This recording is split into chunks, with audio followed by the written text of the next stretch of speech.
তো চিকেনের রেজালাটা এদিকে আমার রান্না কমপ্লিট হয়ে গেছে। বসে পড়লাম রোজকার। এদিকে চিকেনের বোলটাও কিন্তু ফাঁকা, সুন্দর হাওয়া চলছে, দেখো আকাশে কিন্তু মেঘও রয়েছে। জোরে বৃষ্টি হলে পরে ঠিক আছে, বিদ্যুৎ চমকালে না ভালো লাগে না। গুড মর্নিং সবাইকে, চলে এলাম আজকের আরেকটি নতুন ব্লগ নিয়ে। আর আমার আরেকটি নতুন ব্লগে তোমাদের সবাইকে অনেকটা স্বাগত জানাই। সকালবেলায় ঘুম থেকে ওঠার পরে বাসি কাজকর্ম সেরে চা খাওয়া হয়ে গেছে। আর রোজকার এইগুলো ডেলি রুটিন আমাদের, তাই ওগুলো সকাল সকালই করে নিয়েছি। তারপর বাজারটাও এসে গেছে, আর আজ বাজারে এসেছে অনেক কিছুই। তোমাদের একটা একটা করে না দেখিয়ে একেবারে পুরোটাই মেঝেতে ঢেলে ফেললাম। আর একটা কথা জানো তো, সকাল সকাল কাজটা সেরে নিতে প্রত্যেক দিনই ইচ্ছে করে, কিন্তু ওই যে মেয়েদের স্কুল কলেজের ঝামেলা থাকে, তাই প্রতিটা দিন অনেকটাই দেরি হয়ে যায়। এখন যেহেতু গরমের ছুটি চলছে, তাই তাড়াহুড়োর বলতে আর কিছুই নেই। বেশ গরমের মধ্যে ছুটিটা চলছে, তাই একটু স্বস্তিও রয়েছে। ধীরে সুস্থে সারাদিন সংসারের কাজকর্ম করলেও গায়ে লাগছে না। আজ বাজারে তো অনেক কিছুই এসেছে, তার মধ্যে কিছু জিনিস তোমাদের দেখালাম, আর কিছুটা কিন্তু এখনও রান্নাঘরে রাখা রয়েছে। বাজারঘাট চলে এসেছে, সেটা তো তোমরা দেখতেই পেলে। আর কি বাজারঘাট এসেছে সবটা কিন্তু তোমাদের দেখানো হয়নি। আজ আনা হয়েছে চিকেন। চিকেন তো রান্না হবেই, আর সেই সঙ্গে এখানে এই যে রয়েছে তালের শাঁস। আমার খুব ফেভারিট একটা জিনিস, খুবই পছন্দ করি তালের শাঁস। যেগুলো ওই যে ছোটো ছোটো কচি কচি তালগুলো হয় না, সেগুলোরই কিন্তু শাঁস এগুলো। তো এই সময়টায় ওঠে, এই সময়টায় এগুলো বেশ ভালো লাগে খেতে। তো বাজারে আজকে এটাও এসেছে। আর আমি তো রান্নার জন্য যা যা দরকার একটু একটু গোছগাছ করে নিয়েছি। আর এই যে ছোটো মেয়েকে দেখো এখানে কাজে বসিয়ে দিয়েছি। আজ মাংস হবে, সেই সঙ্গে হবে মুসুরির ডাল আর উচ্ছে ভাজা। উচ্ছেগুলো যখন কাটার পরে উচ্ছের বীজগুলো বাদ দিয়ে দিই, সেগুলো আর ভাজার মধ্যে দিই না, আর আমরা ওগুলো খাইও না। তো সেটাই এখানে এই যে বসে গেছে বাজতে। আর ওদিকে আমি রান্নাটাও বসিয়ে দিয়েছি, ভাতটা তো হয়ে গেছে, আর এখানে মাংসটা ধোয়া হয়ে গেছে। এই যে মাংসটা ধোয়া হয়ে গেছে, মাংসটা এবারে আমি রান্না করার জন্য রেডি করে নেব। আর এইখানে এই যে ভাতটা হয়ে গেছে। তো মাংসটা আজ একদম লাল লাল ঝাল ঝাল মাংস হবে না, আজকে চিকেনটা ভাবছি একটুখানি রেজালা রান্না করব। অনেক দিন ধরেই ভাবছি রেজালা রান্না করব, কিন্তু চিকেন আনা হচ্ছে না অনেক দিন। এখন যেহেতু আমরা চিকেনটা একটু কমই খাই, সেই জন্য তো আজ অনেক দিন পরে আনা হয়েছে। রেজালা কিভাবে রান্না করে মোটামুটি একটুখানি জানি, তো সেটাই করব। সেই জন্য সমস্তটা আগে রেডি করে নেব, গোছগাছ করে তারপরে রান্নাবান্না করব। আর এখন কিন্তু বেলা হয়ে গেছে অনেকটা, ওই দেখো 12টা বেজে গেছে। তো এইদিকে তো সমস্তটা ছিটে বিটে রয়েছে, এগুলো এখনও সমস্তটা গুছিয়ে নেব। আর এই যে মশলাপাতি আমি কাটছিলাম, এগুলো রেডি করছিলাম, প্রায় রেডি হয়েই গেছে। এবার মশলাপাতিগুলো বাটাবাটির কাজগুলো করে নেব। আর এই যে এখানে রয়েছে বাকি জিনিসগুলো। উচ্ছেটাও রেডি করা হয়ে গেছে। এই দেখো একটা উচ্ছেতে কিন্তু বীজ নেই। প্রথমেই উচ্ছেটা ভাজা বসিয়ে দেবো, ডাল বসাবো, আস্তে আস্তে রান্নাগুলো। বেলা অনেকটা হয়ে গেছে, তোমাদের তো দেখালাম 12টা বেজে গেছে, তাই দুই পাশের গ্যাসে দুই রকম বসিয়ে দিয়েছি। একদিকে হচ্ছে ডাল সেদ্ধ, আর একদিকে হচ্ছে উচ্ছে ভাজা। আজ তো চিকেন রান্না হবে আমাদের বাড়িতে। আর চিকেন রোজ একঘেয়ে খেতে ভালো লাগে না, তো ভাবছি আজকে চিকেনটা রেজালা রান্না হবে। রেজালা কিন্তু ভাতের সঙ্গেও ভালো লাগে, রুটি পরোটার সাথে তো ভালো লাগেই। তো রেজালা করার জন্য চিকেনটা প্রথমে আমাকে ম্যারিনেট করতে হবে। আর আমি কিভাবে ম্যারিনেট করব চলো তোমাদের দেখিয়ে দিই। তো চিকেন ম্যারিনেট করার জন্য এখানে আমি নিয়ে নিয়েছি আদা রসুনের পেস্ট। আর এই মশলাটা আমার পরে লাগবে, এখন লাগবে না, ওই জন্য এটা আর দেবো না। একটু গোলমরিচের গুঁড়ো নিয়ে নিয়েছি টক দই, আর এখানে লবণ, আর একটু পাতিলেবু। প্রথমেই পাতিলেবুটা আমি দিয়ে দেবো চিপে। লেবুটা ভালো করে দিয়ে লেবুর রসটা তো বার করে নেব। আর এখানে যে দানা দানাগুলো পড়ছে, এগুলো আমি তুলে নেব। এরপরে দিয়ে দেবো আদা রসুনের পেস্টটা, আর দিয়ে দেবো টক দই।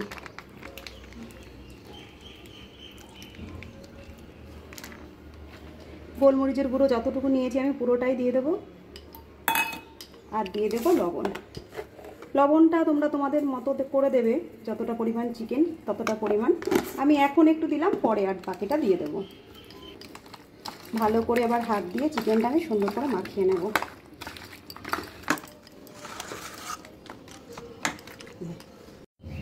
তো মাংসটা আমি তো ভালো করে ম্যারিনেট করে নিলাম, হাত দিয়ে মাখিয়ে নিলাম, তোমরা দেখতেই পেলে। কিছুক্ষণ এখন রেস্ট দেবো, দিয়ে ওই পাশে যে ছেটানো রয়েছে সমস্ত জিনিসপত্র সেগুলো সব গুছিয়ে নেব। নেওয়ার পরে তারপরে রান্নাটা করব।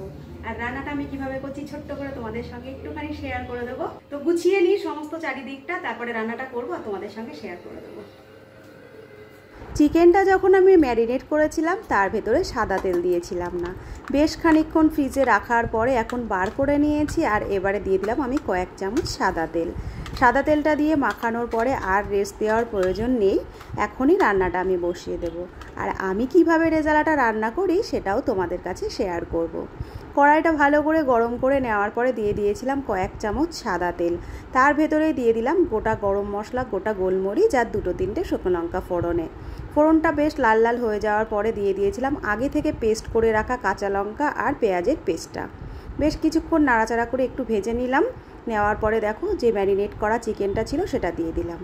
এবারে মশলার সঙ্গে মাংসটা খুব ভালো করে আমি মিশিয়ে নিচ্ছি, যাতে সব মাংসর গায়ে মশলাটা লেগে যায়। আর পেঁয়াজ আর লঙ্কার যে পেস্টটা আমি কড়াইতে কষিয়েছিলাম সেটা কিন্তু খুব লাল লাল করে কষাইনি, মোটামুটি একটু কষিয়েই মাংসটা দিয়ে দিয়েছিলাম। যে গামলাটার মধ্যে আমি মাংস ম্যারিনেট করেছিলাম তাতে যেটুকু মশলা লেগেছিল সেটুকুই ধুয়ে একটু সামান্য জল দিয়ে ঢাকা দিয়ে দিলাম। কিছুক্ষণ পরে ঢাকাটা তোলার পরে তোমরা দেখতেই পাচ্ছ মাংস থেকে কতটা জল বেরিয়েছে। এই পর্যায়ে দিয়ে দিলাম আমি একটু গুঁড়ো মশলা, ধনে গুঁড়ো আর জিরে গুঁড়ো। আবার একটু নাড়াচাড়া করে দিলাম। আর এবারে যে মশলাটা আমি দিচ্ছি এর মধ্যে ছিল কয়েকটা কাজু বাদাম, 3-4টে আলমন্ড বাদাম আর একটু চালমগজ। মোটামুটি একটুখানি নাড়াচাড়া করে দিলাম। জলটা কতটা রয়েছে তোমরা দেখতেই পাচ্ছ। আবার একটু ঢাকা দিয়ে দিলাম। খুব সুন্দর একটা গন্ধ বেরিয়েছে জানো তো।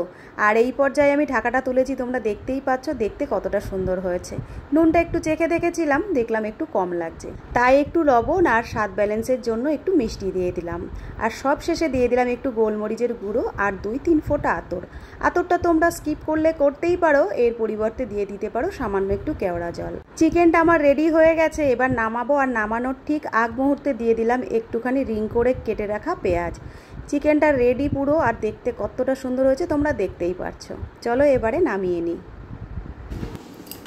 তো এই যে চিকেনের রেজালাটা আমার রেডি হয়ে গেছে রান্নাটা। এবার আমি দুটো পাত্রে নামিয়ে নেব। একদম গরম গরম ধোয়া উঠছে, দেখো কেবলই গ্যাসটা অফ করলাম। যে আমি এখানে দুটো বোল নিয়ে নিয়েছি, সার্ভিং বোল। দুটোতেই আলাদা আলাদা করে তুলে রাখবো, তার কারণ একটা দুপুরের জন্য আর একটা রাতের জন্য।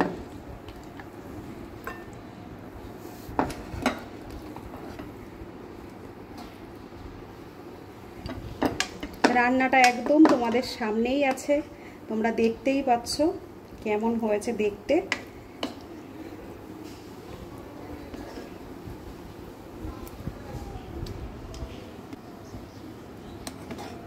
এই দেখো গ্রেভিটা, আর একটু গাঢ় হলেও হতে পারতো, যেহেতু আমরা দুপুরবেলায় ভাত দিয়ে খাবো তাই একটু এরকম রেখেছি। তো চিকেনের রেজালাটা এদিকে আমার রান্না কমপ্লিট হয়ে গেছে। আর ছোট্ট করে রেসিপিটা তোমাদের কাছে শেয়ার করে দিলাম। কেমন লাগলো রেসিপিটা জানিও। আর তোমরা যদি মনে করো এভাবেই ট্রাই করে দেখতেই পারো। তো আমার মনে হয় ভালো লাগবে, কারণ তোমরা কালারটা সামনেই দেখতে পাচ্ছ রান্নাটা কেমন হয়েছে। একবার ট্রাই করো আর আমাকে কমেন্ট করে জানিও। আমার ডেলি ব্লগ চ্যানেল, তাই রান্নার চ্যানেলের মতন রান্না আমি দিই না, খুব শর্টে তোমাদের সঙ্গে রেসিপিগুলো শেয়ার করি। তো রেসিপিটা তোমরা ট্রাই করো। রান্না তো হয়ে গেছে, আর একটা বোলের মধ্যে তুলবো আর সমস্ত কাজকর্ম সেরে স্নান করবো। তারপরে তো দুপুরের লাঞ্চ আছে, চলো বাকি কাজগুলো সেরে নিই। বসে পড়লাম রোজকার মতন দুপুরের লাঞ্চের মেনু নিয়ে। আর আজকে কি রান্না হয়েছে সেটা তো তোমরা জানোই। অনেকটা বেলা হয়ে গেছে আর খুব খিদে পেয়ে গেছে, ওই জন্য দেরি করে নিই। স্নান করে দেখো মাথায় এখনো গামছাটা পেঁচানো রয়েছে, শ্যাম্পু করে এসেছি তো একটু জল রয়েছে মাথায়, তাই ভাবলাম খাওয়া দাওয়া করে নিয়ে তারপরে বিশ্রাম নেবো, যখন চুলটা শুকিয়ে নেবো। তো চলো লাঞ্চের মেনুতে আজকে আর কি রান্না করছি সেটা তোমাদের দেখিয়ে দিই। তো এখানে তো রয়েছে গরম গরম ভাত, আর এইখানে রয়েছে মুসুরির ডাল টমেটো দিয়ে, পেঁয়াজ আর টমেটো দিয়ে মুসুরির ডাল করে নিয়েছি। এখানে রয়েছে চিকেন রেজালা, যেটা তোমাদের আমি শেয়ার করলাম আজকে রেসিপিটা। আর এখানে রয়েছে উচ্ছে ভাজা। চিকেন হয়েছে তাই আর সেরকম কিছুই করলাম না, চিকেনটা একটু শুকনো তাই ডালটা করে নিয়েছিলাম। আর উচ্ছে ভাজা রয়েছে সেটা তো দেখিয়েছি। আর এখানে রয়েছে স্যালাড, স্যালাডে রয়েছে কাঁচা লঙ্কা, শসা, টমেটো আর পেঁয়াজ। তো আজকের দুপুরের একদম সিম্পল আর খুব টেস্টি লাঞ্চের মেনু নিয়ে বসে পড়েছি। আর খিদে তো লেগেই গেছে, দেরি আর করবো না, খাবারটা বেড়ে নিই, লাঞ্চটা করে নিই। তোমরা যারা যারা লাঞ্চটা করোনি তোমরাও লাঞ্চটা করে নাও। আর আজকের মেনুগুলো কিন্তু স্পেশাল মেনু, তোমাদের কেমন লাগলো জানিও।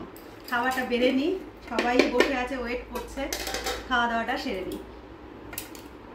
তো খাওয়া কমপ্লিট। এদিকে দেখো প্লেটটা পুরো ফাঁকা, আর এদিকে চিকেনের বোলটাও কিন্তু ফাঁকা। তো আমার ছোট মেয়ে কিন্তু সচরাচর সেকেন্ড টাইম ভাত নেয় না, একবার যে খাবারটা দিই সেটাই শেষ করে না। আজকে এই যে সেকেন্ড টাইম ভাত নিয়েছে আর এই যে খাচ্ছে। কেমন হয়েছে আজকে রান্নাটা? এতটাই বেশি ভালো হয়েছে যে দেখো পুরো একদম বোলটা খালি। আর এই যে একটা লাস্ট চিকেন ছিল, মেয়ে নিল।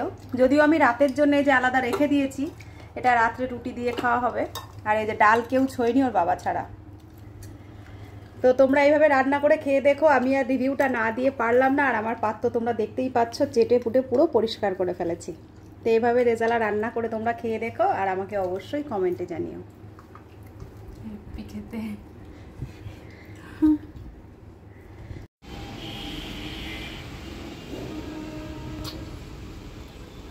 এখন বিকেলবেলায় চলে এসেছি ছাদে, সবাইকে শুভ বিকেলের শুভেচ্ছা জানাই।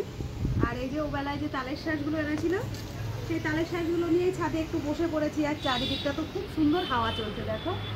আকাশে কিন্তু মেঘও রয়েছে, আকাশে মেঘও রয়েছে আর খুব সুন্দর হাওয়াও চলছে। বিকেলের পরিবেশটা দেখো কত ভালো লাগছে ছাদে বসে।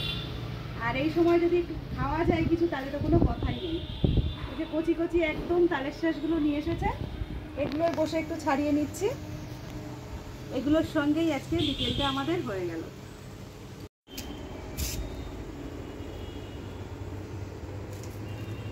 বিদ্যুৎ চমকাচ্ছে ওপাশটাতে। সেই বিকেল বেলাটাই তো ছাদে এসেছি, আর সেই আর এই কিন্তু ছাদেই রয়েছি।